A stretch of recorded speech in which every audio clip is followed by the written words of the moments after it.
하나님께서 우리를 창조하실 때 우리가 아이폰을 가지고 살아가도록 창조하지 않으셨습니다. 갤럭시도 마찬가지입니다. 그러니까 우리가 이 스마트폰이랑 한 몸이 되어서 살아가도록 창조하지 않으셨다라는 거예요. 지금 내가 전혀 알 필요도 없는 그 수많은 뉴스를 내가 날마다 감당하며 살아가도록 창조하지 않으셨다라는 겁니다. 지금 내 옆에 없지만 나에 대해 이야기하는 수많은 의견들을 감당하면서 내가 살아가도록 창조하지 않으셨다라는 거예요. 그런 수많은 소음들은 내가 그리스도 안에서 누구인지, 내가 하나님의 형상으로 창조돼서 하나님의 성품과 영광을 드러내는 자로 창조되었다라는 나의 진짜 정체성을 너무나 쉽게 잊게 만든다라는 겁니다. 이 세상의 목소리가 너무나 커져서 그 세상의 기준과 세상의 판단이 어느덧 나의 정체성이 되어 있는 것을 발견한다라는 거예요. 사단은 그렇게 우리의 마음과 생각을 공격하기를 원합니다. 왜냐하면 우리가 정말로 믿는다면, 올바로 믿고 있다면 우리는 그대로 살아낼 것을 사단은 너무나 잘 알고 있기 때문입니다. 자, 또한 우리가 이 땅에 있지만 이 땅에 속해 있지 않다는 이 하늘의 정체성은 무엇을 말해주냐면요, 우리가 이 세상을 살아간다라는 걸 말해주는 거예요. 오늘 하늘에 속해 있지만 우리가 매일 겪는 하루는 이 땅의 일이라는 겁니다. 그래서 이 말은요, 우리가 하늘의 정체성을 가지고 있지만 나의 신경을 거스르는 저 사람과 오늘 하루를 살아간다라는 것을 의미하는 거예요. 우리에게 그 사람이 나타났을 때 내가 10분 뒤에 너의 신경을 건드릴 거야 라고 어떤 예고장이 나와 있지 않아요. 어떤 처음 보는 사람을 만나는데 사실 그 사람은 저는 원래 무표정입니다, 원래 웃지 않아요, 당신에게 기분 나쁜 게 아닙니다 라는 그런 어떤 설명서가 우리에게 먼저 나오지 않는다라는 거예요. 웃으면서 다가오지만 내가 곧 너의 뒤통수를 칠 겁니다, 나는 너를 배신할 거예요 라는 그런 설명이 어디 써 있지 않아요. 어떤 사람을 처음 만나는데 아무 말 하지 않아요. 그런데 사실 그 사람은 저는 원래 말하는 것을 좋아합니다, 그런데 내가 원할 때만 말할 거예요, 그리고 당신은 내가 원하는 대로 반응해야 됩니다, 내가 원하는 대로 반응하지 않으면 이곳은 곧 지옥이 될 것입니다 라는 그 사람의 속마음을 우리는 알 수 없는 채로 그 모든 사람들과 그 모든 일들을 감당하며 하루를 살아가고 있다는 거예요. 자, 그런데 내가 이 모든 일을 감당했어요. 내 달력을 봤는데 아직 화요일입니다. 아직 그 주님의 임재 가운데서 예배 드리려면 한참 남았어요. 이거 어떡하지? 이게 빨리 나의 일과를 벗어나고 싶어요. 도망가고 싶고 탈출하고 싶어요. 그런데 하나님의 뜻은요, 여러분이 탈출하는 게 아니라 여러분의 그 삶의 자리 가운데로 예수 그리스도께서 임재하는 것인 줄 믿습니다. 여러분이 그 많은 신경을 거스리고 있는 그 상황 가운데로 예수 그리스도의 구원과 그 믿음의 기적이 임하길 원하신다라는 거예요. 그 하나님께서 그 일을 어떻게 행하십니까? 믿음은 들음에서 나고 들음은 그리스도의 말씀으로 말미암느니라. 하나님께서는 우리에게 그것을 말씀하심으로 이루어 가시는 줄 믿습니다. 오늘 우리가 주님의 임재 가운데 모였는데요, 오늘 이 자리에서 여러분은 어떤 것을 듣기 위해 왔습니까? 우리는 하나님의 말씀을 듣기 위해 이 자리에 모인 줄 믿습니다. 지금 나에게 말씀하시는 그 하나님의 말씀을 듣기 위해 왔다라는 거예요. 지금 이 세상에 어떤 가짜 뉴스와 헛된 소문이 무성한 이 땅에서 우리가 진리로 붙들 수 있는 것이 무엇입니까? 하나님의 말씀입니다. 많은 정죄의 목소리, 많은 비난의 목소리 가운데서 우리가 진짜 정체성으로 삼을 수 있는 것은 하나님의 말씀입니다. 이 흔들리고 있는 이 세상 가운데서 나의 미래와 나의 자녀를 위해 붙들 수 있는 것은 하나님의 말씀입니다.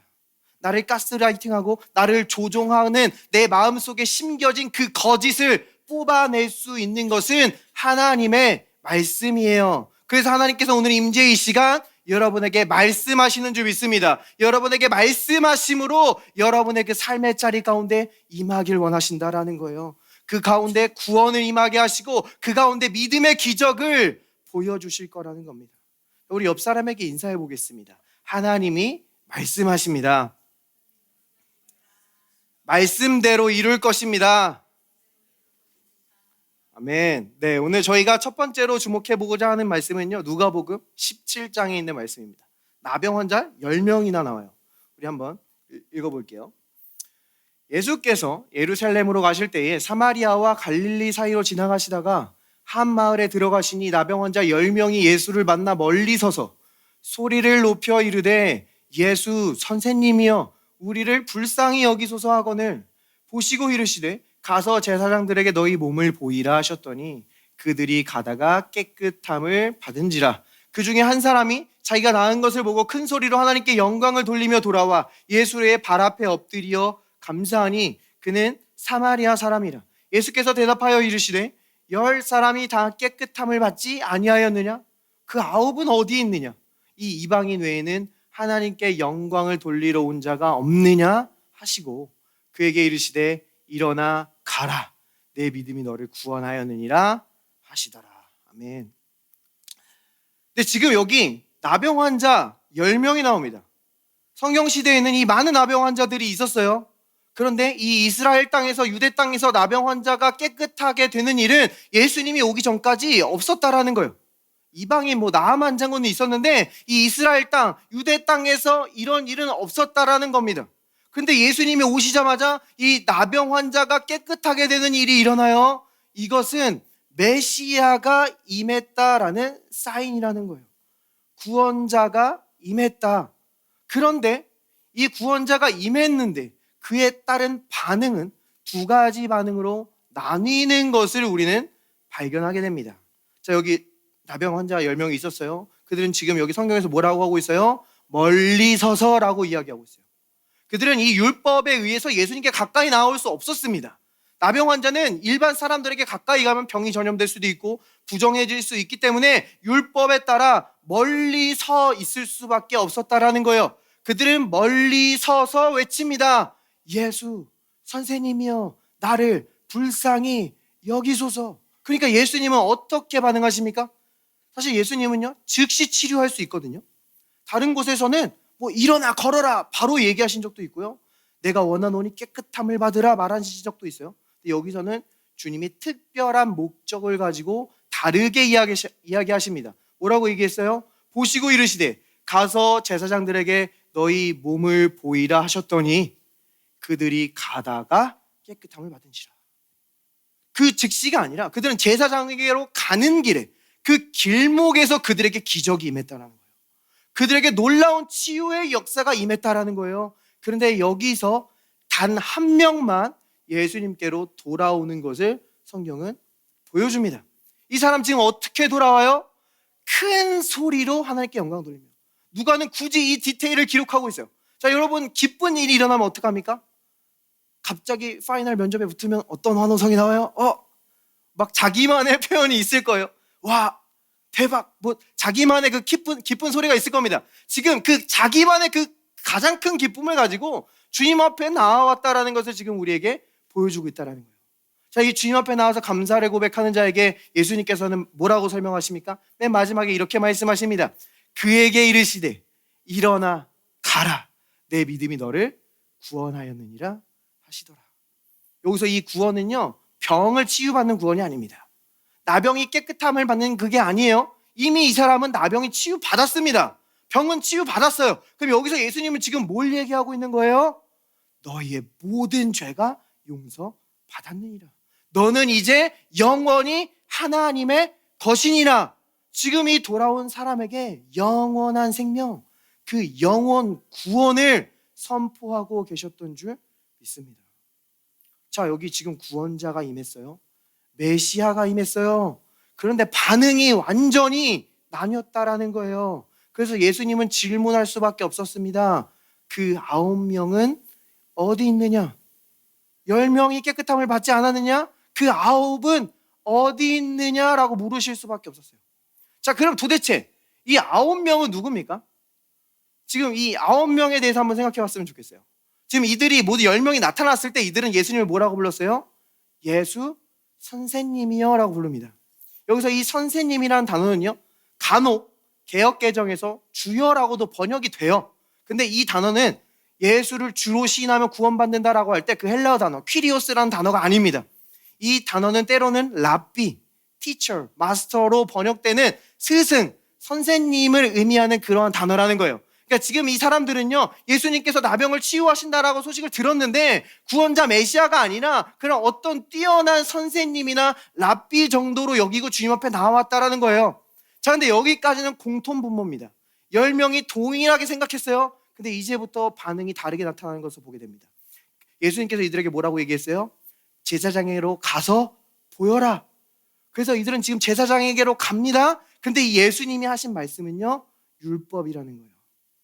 자, 이 구약의 율법에는요, 그들이 나병이 치유받으면 제사장에게로 가서 그것을 검사해야 됩니다. 그리고 그것이 검사되면 정결 예식이라는 그들의 율법을 치러야만 했어요. 그러니까 이 말을 들은 이 사람들은요, 율법을 알고 있었고, 율법을 듣고 있었고, 율법을 행하고 있었다라는 거예요. 지금 이 본문엔 이들이 유대인이라고 명시하고 있지 않지만 이 9명은 유대인이라는 겁니다. 근데 성경은 우리에게 조금 더 집중해서 이 돌아온 한 사람의 정체를 보여줍니다. 이 한 사람을 아까 뭐라고 했어요? 사마리아인이다 라고 말해주고 있다는 거예요. 자, 지금 이 본문의 배경이 아까 가장 처음에 뭐라고 했어요? 갈릴리, 유대 갈릴리와 사마리아 지방 사이래요. 중간 지역이래요. 이 지역은요, 사마리아인들과 유대인들이 동시에 나타날 수 있는 지역이라는 겁니다. 그런데 여기서 이 돌아온 사람이 사마리아인이라는 말은요, 사마리아인이 뭐예요? 이스라엘 사람과 이방인의 혼혈, 섞인 겁니다. 그래서 유대인들은 이 사마리아인들을 이방인보다도 더 부정하게 여겼어요. 그런데 이것을 사마리아인의 입장에서 보면요, 이 사마리아인은 유대 율법과는 전혀 상관이 없는 사람이란 거예요. 그러니까 예수님이요, 제사장에게로 가라라고 했을 때 이 유대인 9명은 율법을 지키고 있었어요. 모세오경 토라에 충실히 행하고 있었습니다. 그들은 자신의 신실함으로 걸어가고 있었어요. 그런데 이 이방인은 단지 예수의 말씀을 듣고 갔다라는 겁니다. 제가 좀 더 리얼리티하게 한번 이 장면을 들여다볼게요. 지금 이들이 예수 제사장에게로 갑니다. 가다가 그들의 기적이 임해요. 치유가 임해요. 그래서 이 사마리아인은 그 주변에 있는 사람들한테 얘기하는 거예요. 이보세요, 이보세요. 우리에게 기적이 임했어요. 우리가 그토록 꿈에 그리던 그 구원이 우리에게 발견됐어요. 나병이 치유되었습니다.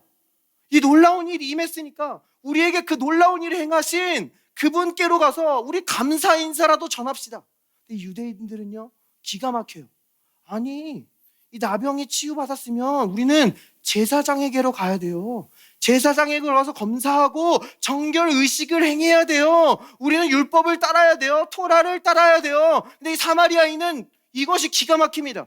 아니, 지금 우리에게 말도 안 되는 일이 일어났는데, 아니, 우리가 상상할 수 없는 일이 우리에게 일어났는데 지금 그 제사장, 그 율법이 도대체 무슨 상관이라는 거예요. 아니, 그 말도 안 되는 일을 행하신 그분께 인사라도 해야 되는 건 아닙니까? 그런데 이 말을 들은 유대인들은 마음이 더 굳어져요. 지금 무슨 소리를 하는 거예요? 사마리아인의 이 이야기를 듣자 그들은 더 빨리 제사장들에게 걸어갔을 거예요. 그들은 율법에 충실합니다. 그들은 자신에게 신실함으로, 내 신실함으로 걸어갔다라는 거예요. 근데 이 사마리아인은 예수님께 돌아와 무릎 꿇고 고백한다는 겁니다. 주님이 다 하셨습니다. 주님이 신실하십니다. 그분께 영광 돌리고 있었다라는 거예요. 자, 마치 이 율법에 심취한 사람들이나 이 유대인들은 우리가 이때 주님께로 돌아가면 마치 주님께서 이렇게 반응할 것처럼 생각할 수 있어요. 너는 왜 돌아왔느냐? 너 내가 말한 대로 제사장에게 가서 너의 그 상처를 보였느냐? 주님, 제가 지금 가는 길에 다 치유받아서 그냥 가다 말고 돌아왔습니다. 그러니까 주님은 이렇게 얘기하는 것처럼 생각할 수 있어요. 뭐라고? 왜 가다 말고 돌아오느냐? 내가 말한 것을 끝까지 해내야 되지 않겠느냐? 내 말씀을 끝까지 이뤄내야 되지 않겠느냐? 너는 너가 떨어졌던 그곳에서부터 다시 시작해라. 너가 넘어졌던 곳에서부터 다시 일어나서 다시 끝까지 해내기 시작해라. 끝까지 헌신하고 끝까지 봉사하고 너가 했던 그 작정 헌금, 너가 했던 그 작정 기도 끝까지 이뤄내라. 너가 그것을 끝까지 이뤄내지 않으면 너에게 환난이 닥칠 수 있어.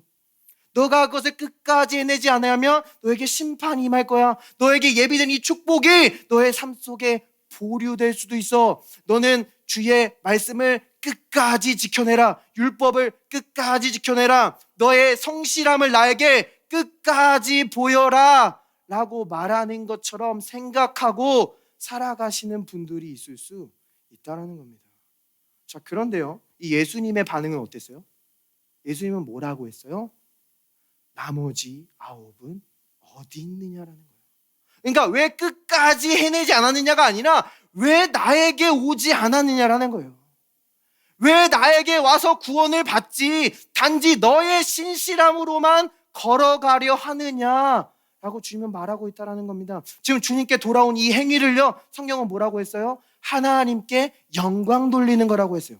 그러니까 지금 이 예수님은 랍비어 그냥 훌륭한 선생님이 아니라 우리에게 구원을 선포하시고 우리를 구원하실 수 있는 참 하나님이라는 겁니다. 우리가 참 하나님 앞에 섰을 때 하나님께 영광 돌리는 것은요, 그 앞에서 내 신실함을 자랑하는 게 아니라 하나님의 신실함을 드러내는 것인 줄 믿습니다.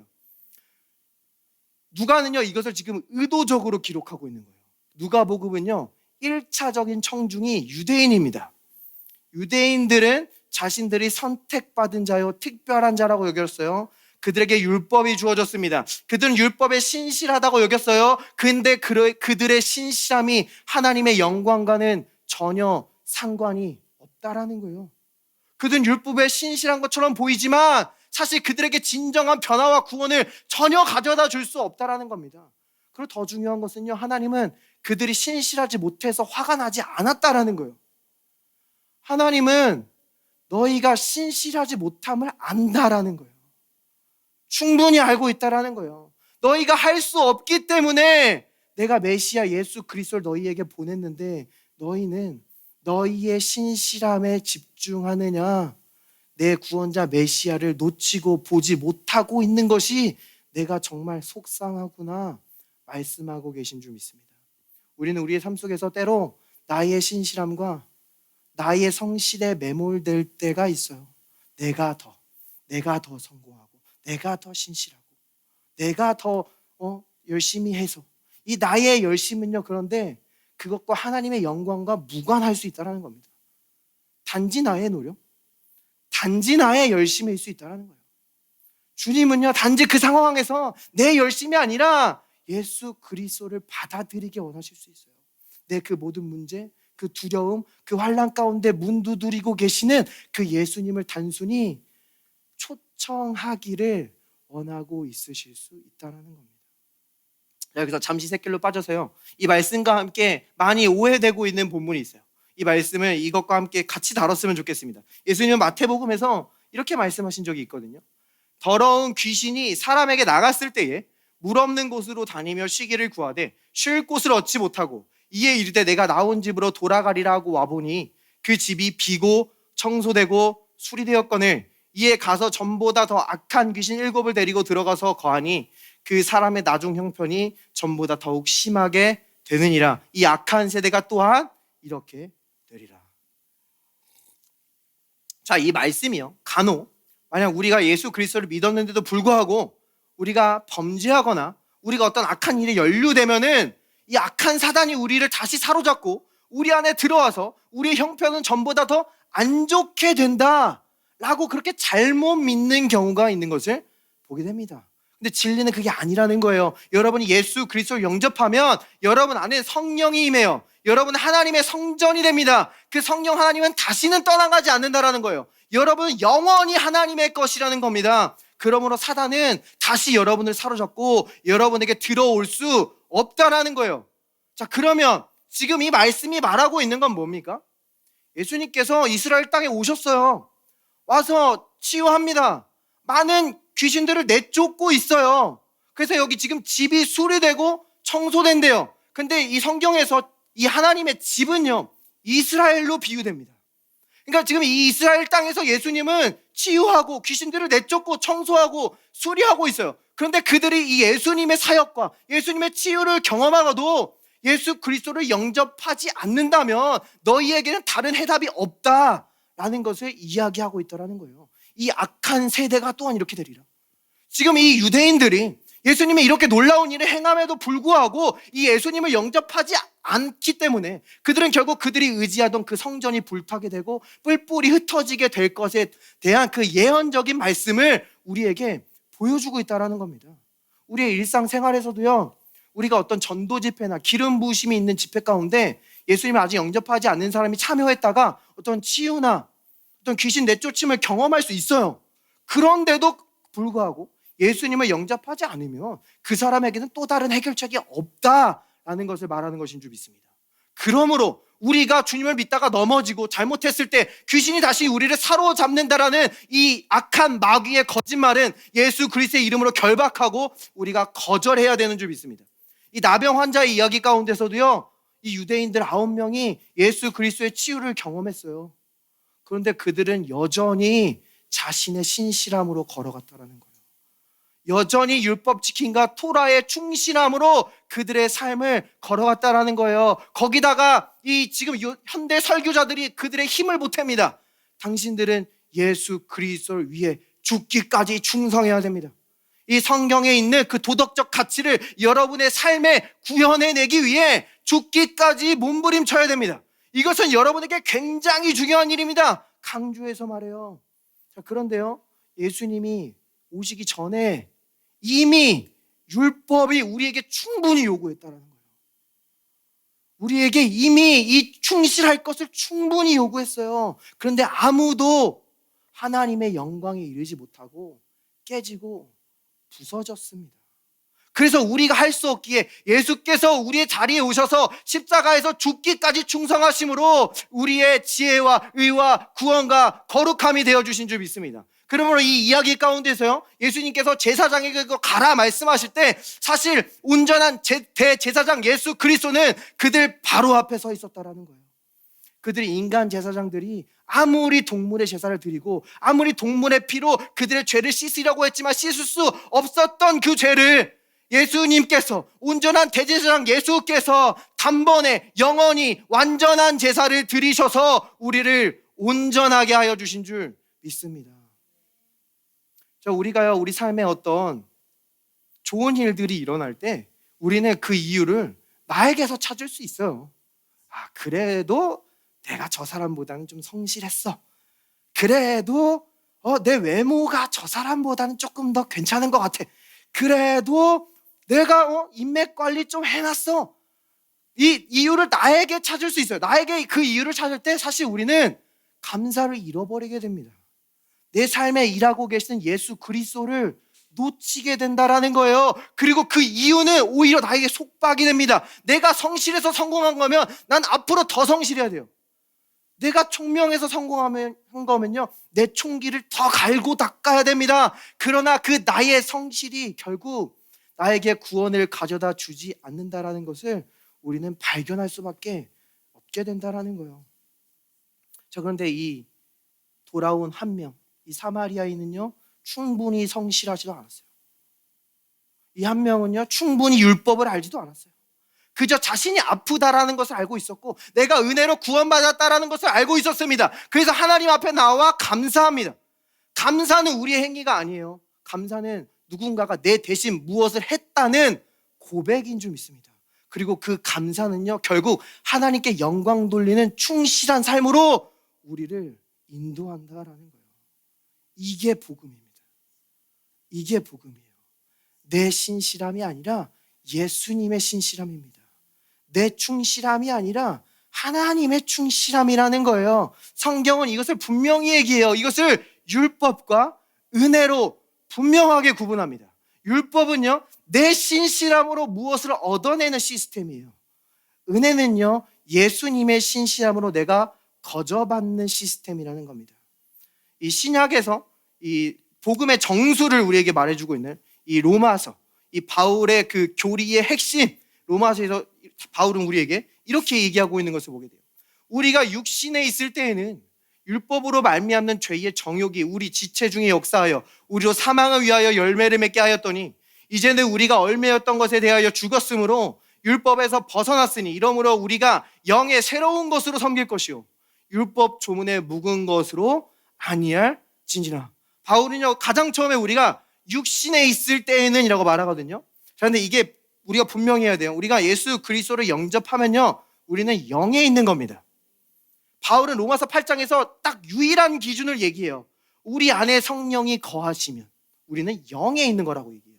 그러므로 여러분에게 성령이 거하시고 여러분이 예수님을 영접했으면 여러분은 영에 있습니다. 이게 분명해야 돼요. 자, 그런데 우리가 영에 있음에도 불구하고 우리는 육신 안에서 걸어갈 수 있다는 거예요.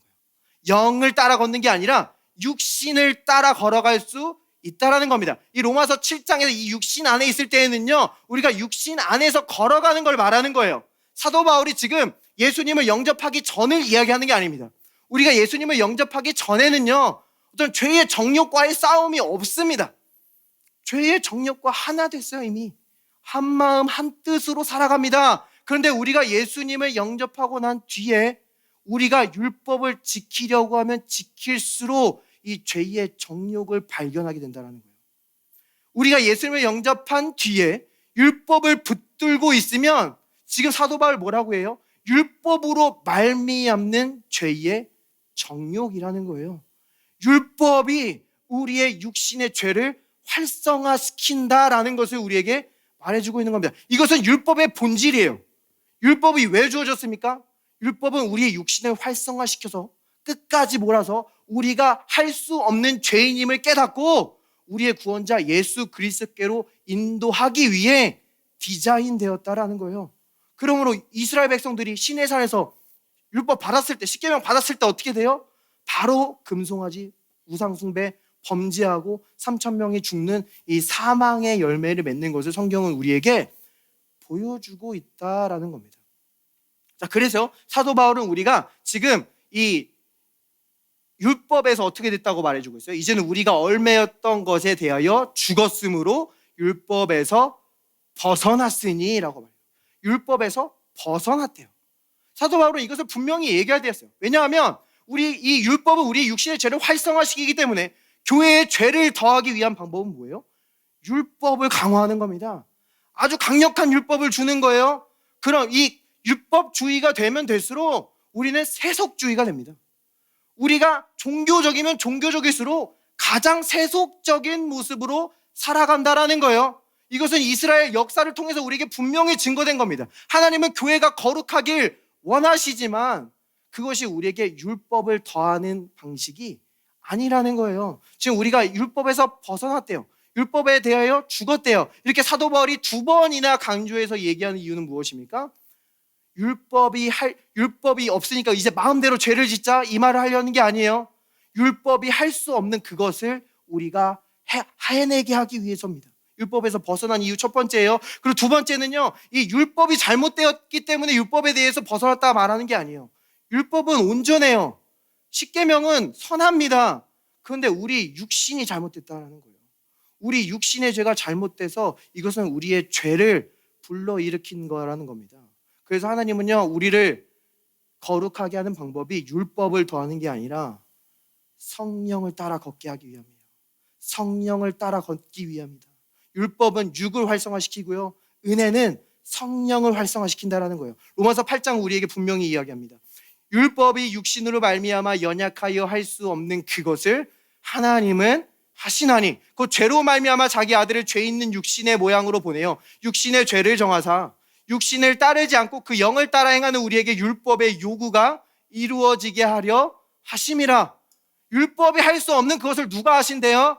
하나님이 하시나니. 하나님이 그것을 하는 방법이 뭐라고 해요? 그 사랑하는 독생자 아들 예수 그리스도를 죄 있는 육신의 모양으로 보내셨습니다. 육신의 모양이에요. 우리와 똑같은 인간의 몸을 입고 있지만 죄는 없으신 육신의 몸을 입으시고 우리의 모든 죄를 짊어지시고 정죄 받으셨다라는 거예요. 누가 한 거예요? 하나님이 하시고 예수님이 한 겁니다. 내가 한 게 아니라 그가 했다라는 거예요. 은혜라는 거예요. 그 은혜가 우리를 영을 따라 행하게 하고 율법의 요구가 이루어지게 한다라는 겁니다. 우리 안에요. In us, by us가 아니에요. 우리에 의해서 율법이 요구되는, 이 요구가 만족되는 게 아니라 우리 안에서 성령이 그 요구를 이루신다라는 겁니다. 율법의 요구가 뭐예요? 율법의 완성은요, 사랑입니다. 하나님 사랑, 이웃 사랑, 그것이 내가 예수 그리스도의 피로 깨끗해졌음을 믿을 때, 우리가 그리스도 안에서 의롭게 되었음을 믿을 때, 내 신실함이 아니라 그리스도의 신실함으로 이것이 이루어졌음을 믿을 때 우리 안에서 사랑의 요구가 이루어지는 줄 믿습니다. 자, 그러니까요, 우리가 이 영을 따라 살기 위해서는요, 먼저 이 율법과 은혜를 온전히 이해해야 된다는 거예요. 8장에서 이 영을 따라 행하는 것을 다루기 전에 바울은 먼저 이 은혜와 율법이 무엇인지 우리에게 분명히 하고 있다는 겁니다. 이것을 이해하지 않고 단순히 영을 따라 행하는 것을 가르칠 때 이 율법의 정죄 가운데서 육신은 계속 활성화되게 되고 우리는 영을 따라 살 수 없기 때문입니다. 사단은 우리에게 다가올 때 처음부터 간음해라, 거짓 증거해라 라고 우리에게 말하지 않아요. 우리 너무 쉬워요. 이게 사단이구나, 우리는 분별할 수 있어요. 근데 사단은 우리에게 다가올 때 너희의 노력을 의지하게 한다는 거예요. 너희의 그 잘남을 의지하게 한다는 거예요. 너희의 그 신실함을 의지하게 하고 네 노력을 의지하게 하고 결국 그것은 우리가 율법 아래 걷게 하고 그것은 내 육신을 활성화시키고 죄의 결과를 마주하게 한다는 겁니다. 그래서 사도 바울은 로마서 6장에서 우리에게 분명히 증거하고 있어요. 죄가 너희를 주장하지 못하리니 이는 너희가 법 아래 있지 아니하고 은혜 아래에 있습니다. 우리는요, 은혜 아래 있든지 율법 아래 있든지입니다. 은혜 아래 있든지 율법 아래 있든지예요. 두 가지를 동시에 할 수 없다라는 거예요. 우리는 은혜 아래 있을 때 죄가 더 이상 주장할 수 없는 줄 믿습니다. 우울이 주장할 수 없어요. 사망이 주장할 수 없어요. 두려움과 불안함이 우리를 주장할 수 없다라는 거예요. 그것들이 지금 내 삶에 몰려오고 있다면, 그것들이 나를 주장하고 있다면 우리는 다시 은혜로 돌아가야 한다라는 겁니다. 자, 지금 사단은요, 우리가 이 은혜에 머물기를 원치 않아요. 교회 안에 이 은혜가 분명히 이해되기를 원치 않습니다. 그래서 은혜에 대한 많은 오해를 낳아요. 그래서 이 은혜가 마치 우리에게 어떤 변화를 주는 힘과 파워, 능력인 것처럼 우리에게 잘못된 지식을 줄 때가 있어요. 그래서 마치 이 은혜를 내가 붙잡고 내 삶에 적용하기 시작할 때, 나의 노력으로 그것을 시작할 때 우리는 다시 육체를 따라가는 그 속박으로 다시 빠지게 된다라는 거예요. 그런데 성경은 뭐라고 해요? 은혜는요, 어떤 힘이나 파워가 아닙니다. 은혜는 한 사람이에요. 은혜는 한 인격으로 오신 예수 그리스도신 줄 믿습니다. 그러므로 우리가 은혜를 붙잡고 사용하는 게 아니라 은혜가 여러분을 붙잡고 사용하신다라는 거예요. 자, 예수님께서도요, 이 성령으로 사역을 시작하기 전에 어떤 일이 있었습니까? 그의 공생에 성령의 능력, 기적과 이적을 행하시기 전에 요단강으로 오셨어요. 요단강에서 세례받았습니다. 그때 하나님께서 하늘을 여시고 선포하셨어요. 이는 내 사랑하는 아들이요 내 기뻐하는 자라. 주님은요, 영을 따라 걷기 전에 먼저 이 사랑의 감각, 이 은혜의 감각 안에서 걸었다는 거예요. 내가 완전히 받아들여졌고 나는 하나님을 기쁘시게 하는 자라는 이 감각으로 성령을 따라 걷기 시작했다라는 겁니다. 자, 그런데 놀라운 것은요, 예수님이 이 말을 들었을 때가 언제예요? 하나님을 위해 그 어떠한 일도 하지 않았을 때입니다. 맹인의 눈 한 명이라도 눈뜨게 하지 않았을 때예요. 가나 혼인잔치에서 그 작은 기적도 일으키지 않았을 때, 완전히 아무것도 하지 않았는데 하나님께서는 내 사랑하는 아들이요 내 기뻐하는 자라 선포하셨다는 겁니다. 하나님은요, 여러분이 헌신하기 전에, 봉사하기 전에, 무언가를 하기 전에도 여러분이 사랑받는 자라는 이 충만한 감각을 갖기를 원하시는 줄 믿습니다. 여러분은요, 인정받기 위해 뭘 하는 게 아니에요. 뭔가 대단한 일을 하고 나서 인정받는 게 아닙니다.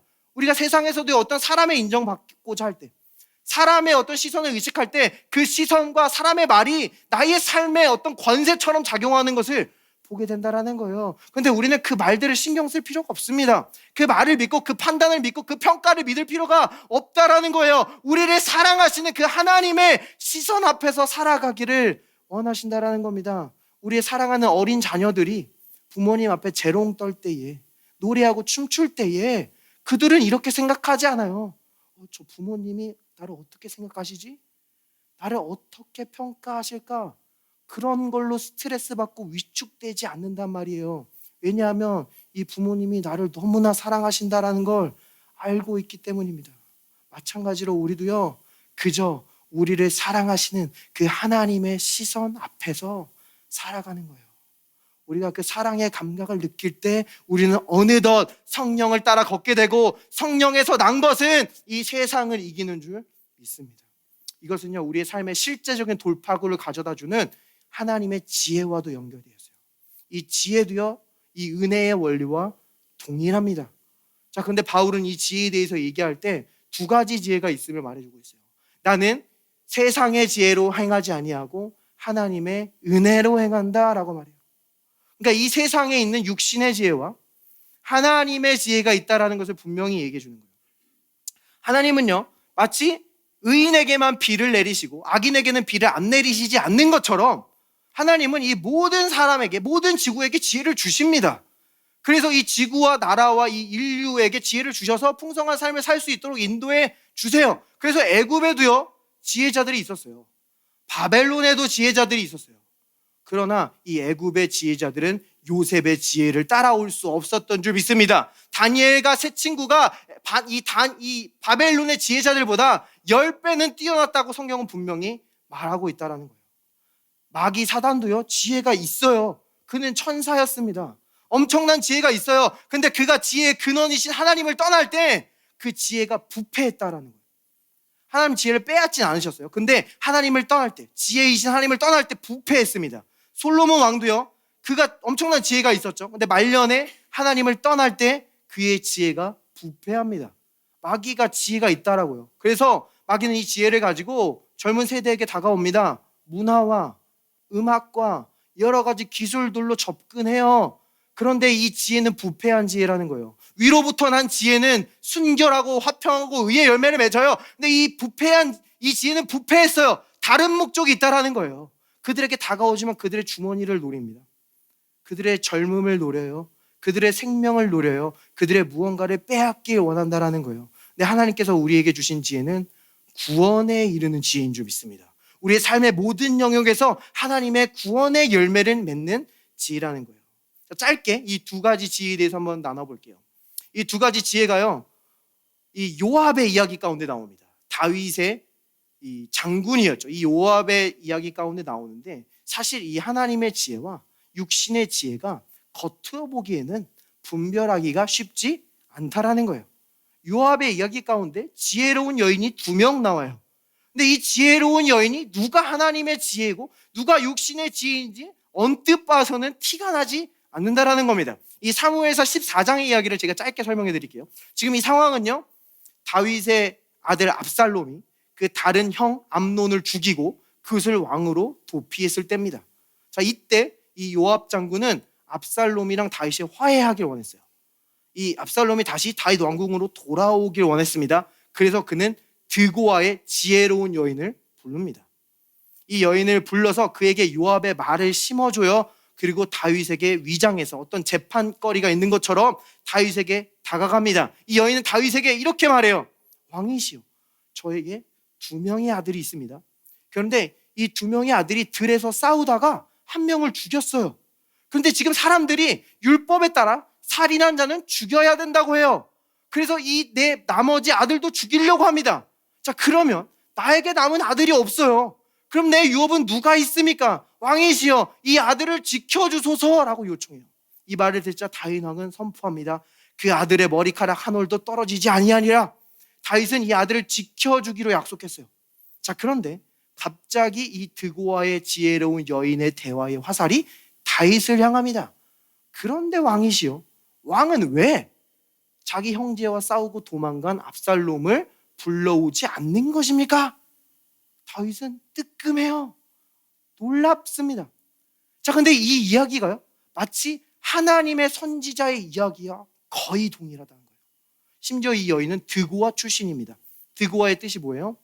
나팔을 부는 자, 경고하는 자라는 거예요. 하나님의 선지자가 와서 경고하는 것 같아요. 이 좀 전에 무슨 일이 있었어요? 나단 선지자가 찾아왔거든요.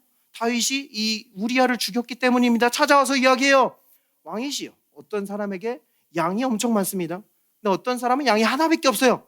근데 이 부자가 이 양 한 마리를 빼앗아 버렸습니다. 그러니까 다윗이 얘기합니다. 그 자는 죽어야 마땅하리라. 4배로 갚아 주어야 되리라 이야기해요. 그러자 나단이 갑자기 대화의 화살을 다윗에게로 향해요. 그 자가 바로 당신입니다. 당신은 아내도 많으면서 그 밧세바를 왜 빼앗습니까? 하나님께 요구하면 더 주셨을 텐데 왜 그런 악을 저질렀나이까? 이야기해요. 자, 지금 드고아의 여인과 나단의 이야기가 거의 똑같다라는 거예요. 하나님께서 일하는 방식처럼 이 세상의 육신의 지혜가 우리에게 다가올 수 있다라는 거예요. 심지어 과정이 있습니다. 우리는요, 어떤 일의 과정에 있으면 속기 쉬워요. 일이 진행되는 것처럼 느껴지거든요. 지금 이 압살롬이 진짜로 돌아와요. 돌아왔는데 이 다윗의 마음이 풀리지 않아서 가택연금 상태로 있습니다. 그러니까 이 압살롬은 불평하죠. 요압에게 아니 이럴 거면 날 왜 데려왔냐?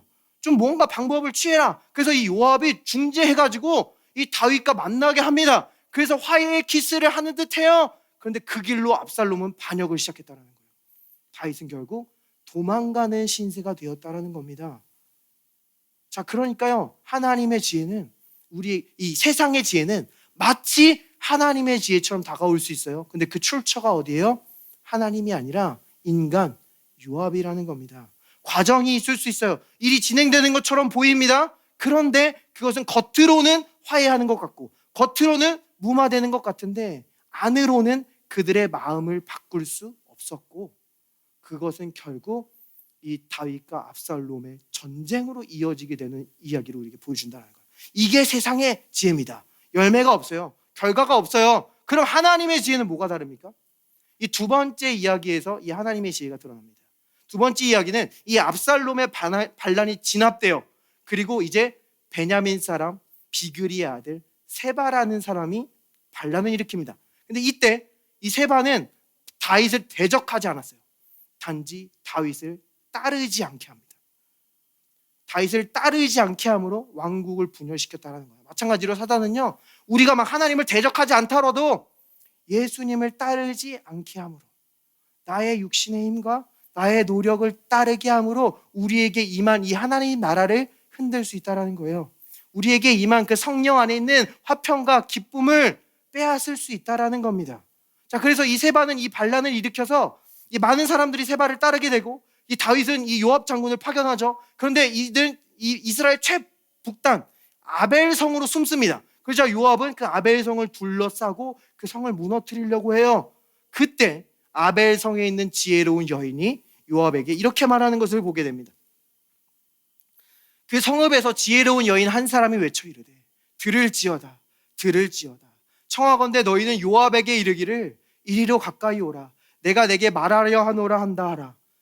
여인이 말하여 이르되 옛 사람들이 흔히 말하기를 아벨에게 가서 물을 것이라 하고 그 일을 끝냈었나이다. 나는 이스라엘의 화평하고 충성대자 중 하나이거늘 당신이 이스라엘 가운데 어머니 같은 성을 멸하고자 하시는도다. 어찌하여 당신이 여호와의 기업을 삼키고자 하시나이까 하니. 이 요압은 이 아벨 주위에 토성을 쌓습니다. 이 성을 완전히 무너뜨리려고 해요. 그런데 전혀 그럴 필요가 없었어요. 이 성은 이스라엘의 지혜로 여겨지는 성입니다. 어머니로 여겨지는 성이에요. 근데 이 반란한 이 세바 때문에 이 성이 무너진다면 그건 이스라엘의 피해라는 거예요. 그들의 위대한 유산을 잃게 된다라는 겁니다. 그래서 이 지혜로운 여인은 나서서 지금 세바만 잡으면 되는 것 아닙니까? 하고 이 세바를 잡아서 요압에게 넘겨준다라는 거예요. 이 전쟁에서 그 어떤 피도 흘리지 않게 하고 이 반란을 진압했다라는 거예요. 이것은 위로부터 난 지혜입니다. 순결하고 화평합니다. 지금 여기서 누군가를 깎아내리고 누군가를 죽이는 지혜가 아니라 살리는 지혜였다라는 거예요. 그럼 이 하나님의 지혜의 특징이 뭐예요? 여기서 이 여인은 요압에게 이렇게 얘기했어요. 옛 사람들이 흔히 말하기를 아벨에게 가서 물을 것이라 하고 일을 끝내기 전에 아벨에게 가서 물을 것이라 하고 여기서 이 묻다에 해당하는 히브리어 동사는요 요청하다, 다른 본문에서는 기도하다로 번역되는 단어입니다. 그러니까 일을 하기 전에 왜 묻지 않았느냐, 왜 기도하지 않았느냐라고 말하는 거예요. 하나님의 지혜는 하나님께 구하는 거라는 겁니다. 야고보서도 우리에게 분명히 얘기해요. 누구든지 지혜가 없는 자는 너희에게 후히 주시고 꾸짖지 아니하시는 하나님께 구하라. 그리하면 주시리라. 하나님께 구하는 겁니다. 하나님께 기도하는 거예요. 이것이 하나님의 지혜라는 거예요. 자, 지금 성령을 따라 행하는 자는요 기도를 가르칠 필요가 없습니다. 자신의 어떠함을 의지하지 않고 그리스도의 신실함과 하나님의 신실함을 따르는 자는 그 지혜 자체이신 예수 그리스도를 구할 것이기 때문이에요. 근데 나의 어떠함을 자랑하고 내 외모 때문에 쉽게 될 것 같고 내 스펙 때문에 쉽게 될 것 같은 사람은 기도하지 않는다라는 겁니다. 기도는 율법이 아니에요. 내 행위가 아닙니다. 예수님께서 기도하는 것을 가르치셨어요. 율법에서는 기도하는 것을 가르치지 않았습니다. 물론 바리새인들도 기도하긴 했어요. 근데 그들의 기도 내용이 무엇이었습니까? 내가 저 세리와 같지 아니하고 죄인과 같지 않음에 감사합니다. 나는 11조도 하고 금식도 합니다. 이게 끝이에요. 기도는 하나 구하지 않는다라는 거예요. 내가 다 가진 것처럼 교만하게 여기고 구하지 않는다라는 겁니다. 자, 사실 다윗도요, 이 압살롬의 문제가 있을 때, 이 드고아의 여인이 왔을 때 이것이 인간의 꾀라는 것을 알아챘어요. 하나님의 지혜가 그것을 깨닫게 했다라고 성경은 기록하고 있어요. 그런데 구하지 않았어요. 하나님께 기도하지 않았어요. 그것이 문제가 되었을 때, 그래서 그가 도망 다니기 시작했을 때에야 비로소 기도하고 있는 모습을 성경은 보여준다는 거예요. 물론 우리가 문제가 있을 때 기도하는 게 나쁜 게 아니에요. 선한 겁니다. 하나님이 기뻐하세요. 그 문제 가운데 기도할 때 반드시 구원으로 응답하십니다. 그런데 그 문제가 되기 전에 내 생각과 마음 차원에 있을 때에도 우리는 그것을 가지고 주님께 나아갈 수 있다라는 거예요. 우리는 두려워할 수 있어요. 불안해할 수 있어요. 그래서 기도할 수 있습니다. 그런데 감정은요, 내 생각의 결과예요. 그러니까 그 결과가 있기 전에 내 마음과 생각 차원에 있을 때에 우리는 이미 구할 수 있다는 거예요. 빌립보서는 이것을 분명히 이야기합니다. 아무것도 염려하지 말고 다만 모든 일에 기도와 간구로 너희 구할 것을 감사함으로 하나님께 아뢰라. 그리하면 모든 지각에 뛰어난 하나님의 평강이 그리스도 예수 안에서 너희 마음과 생각을 지키시리라. 우리가 단지 생각하고 계획할 때 우리가 아무리 생각을 많이 해도 같은 레벨에 머물 수 있습니다. 그리고 그때 마귀는 언제나 그 원수의 계획과 생각을 넣어줄 수 있다는 거예요. 그런데 하나님의 지혜는요, 눈으로 보지 못하고 귀로 듣지 못하고 마음으로 생각하지 못한대요. 오직 성령을 통해 보여주신대요. 성령은 하나님의 깊은 것까지도 통달하신대요. 그러면 우리가 기도한다라는 것은요, 우리의 생각에 하나님을 개입시키는 겁니다. 우리가 기도한다라는 것은 우리의 마음에 하나님의 지혜를 개입시킨다라는 거예요. 그럼 하나님은 그게 우리의 마음과 생각 차원에 있을 때에도 우리의 마음과 생각을 지키시는 줄 믿습니다. 하나님의 지혜는요, 하나님께 기도하는 거예요. 하나님께 구하는 겁니다. 근데 우리의 마음을 지키신다라고 할 때 이 지킨다라는 것은요, 군사적인 용어예요.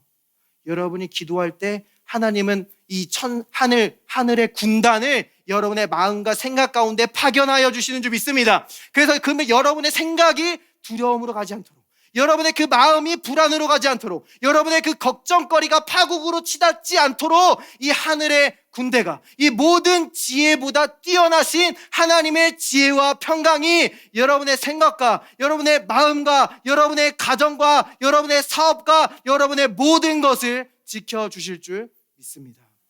우리 말씀을 마무리하도록 하겠습니다. 사실 이 다윗이 이 압살롬의 문제가 있었을 때 다윗은 많은 죄책감을 달고 있었습니다. 우리가 이전에 이 스토리를 한번 다뤘던 적이 있어요. 다윗은요, 이 아버지로서의 사랑과 왕으로서의 공의를 이 책임감 있게 이 압살롬 아들에게 보여주지 못했다라는 죄책감이 있었어요. 충분히 가르치지 못했고 충분히 사랑하지 못했다라는 그런 죄책감이 있었어요. 그래서 이 압살롬이 죽었을 때 압살롬아 내가 대신 죽었어야 하거늘 이라고 통곡할 수밖에 없었습니다. 지금 이 시간에도요, 자꾸 자신을 치고 계신 분이 있을 수 있어요. 내가 더 성실해야 돼, 내가 더 노력해야 돼, 내가 더 해내야 돼, 내가 더 성공해야 돼. 그렇게 내 자신의 육신의 지혜를 짜내고 있는 분들이 있을 수 있어요. 그런데 주님은요, 분명히 말씀하세요. 우리가 죄책감을 갖는다는 것은, 우리가 정죄감을 갖는다는 것은 내 문제와 연약함을 내가 감당하겠다는 거예요. 내 연약함과 부족함을 내가 다루겠다라는 겁니다. 주님께서는 분명히 말씀하세요. 그 모든 것을 나에게로 가지고 와라. 이 요압이 육신의 지혜를 짜냈을 때요, 그것은 일이 이루어지는 것처럼 보이지만 결국 누군가가 피를 흘려야 했다라는 거예요. 누군가의 피가 흘려집니다. 그런데 이 아벨의 성에 있던 이 지혜로운 여인, 이 여인은 어떻게 했습니까? 이것이 보여주는 그림은 무엇입니까? 우리 마지막으로 이 그림을 한번 볼게요. 이 여인이 그의 지혜를 가지고 모든 백성에게 나아가매 그들이 비그리의 아들 세바의 머리를 베어 요압에게 던진지라.